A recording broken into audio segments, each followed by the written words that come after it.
The Israelis have said that the reason they initiated this cyber attack, probably one of the largest in history, was because the Arabs were beginning to catch on. In other words, people in Hezbollah and in Lebanon and probably the Iranians had begun to figure out, or at least detect, that something like this could happen. And so they felt that they had to initiate it quickly in order to derive some benefit from it. But on the other hand, this is a capability that's been with us for some time. People need to understand this. I mean, it's not difficult to cause these lithium batteries to explode. There are ways to do it. We have a case, at least in 1989, of a Palestinian Arab who was identified as having something to do with a bombing in Israel.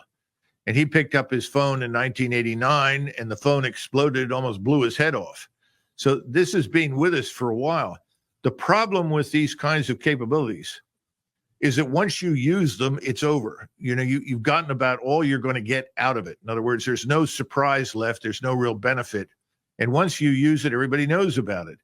So you have to be very judicious when employing these kinds of things. We have a lot of programs in the United States and in NATO that can do these kinds of things, but you've got to be careful when and how you use them. What did the Israelis gain from what they did yesterday? Gain for them?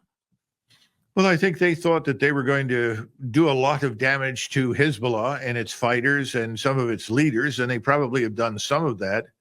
I think they've also made new enemies. People that were not terribly interested in them in the past are now resolute enemies forever. This is the danger, because from the standpoint of the people that pick up the phone or have the pager in their pocket and the damn thing explodes, this is a terrorist attack. This is not seen as part of warfare as we understand it. So from the vantage point of people on the ground in Lebanon that are suffering, this was another quote-unquote Israeli terrorist act.